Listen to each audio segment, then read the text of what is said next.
بسم اللہ الرحمن الرحیم۔ صورتحال پاکستان کی آپ کے سامنے ہے۔ ٹیررزم کس طرح سے پھیل رہا ہے۔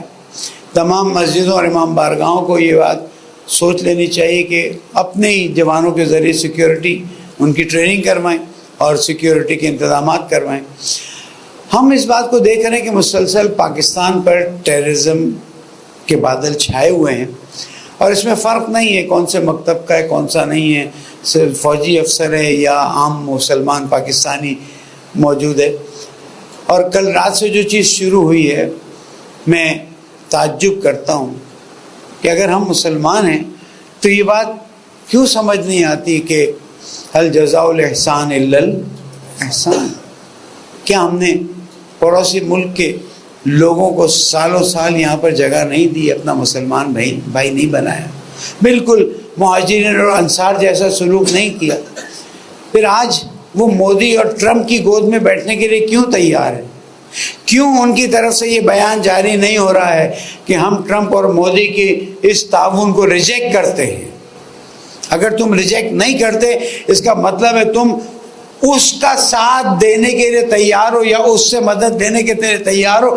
لبنان میں اور دوسری جگہوں پر شہید کیا ہے، اور اس کے بعد آج تم کلمہ بھی پڑھتے ہو اور ان کا ساتھ لینے کے لیے تیار ہو۔ آج ہم تم سے سوال کر رہے ہیں، اگر ان سے تم مدد لو گے، اس کا مطلب ہے کہ تم ان کے جو خون ہیں اس میں تمہارا ہاتھ بھی رنگین ہوگا، اور اس کا جواب تمہیں قیامت میں دینا ہوگا۔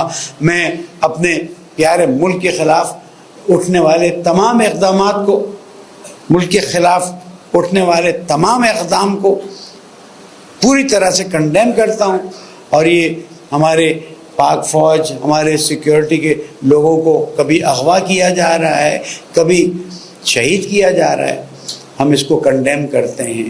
ہماری ہو سکتا ہے ناراضگی ہو، وہ ہماری اپنی جگہ پر ہے، لیکن اس کا مطلب ہے کہ اگر پاکستان پر وقت ہے تو ہم کہیں نہیں ہم تو ناراض ہیں، ہم ساتھ نہیں دیں گے۔ نہیں، ہم ناراض بھی ہیں اور ہم ساتھ بھی دیں گے، اس لیے کہ بات اب میرے ملک کی ہے، میرے وطن کی ہے۔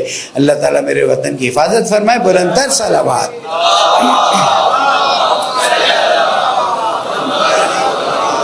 اگر آپ ہمارے لیٹسٹ ویڈیوز کے بارے میں جاننا چاہتے ہیں تو ہمارے چینل کو سبسکرائب کریں اور بیل آئیکن کو پریس کریں۔ شکریہ۔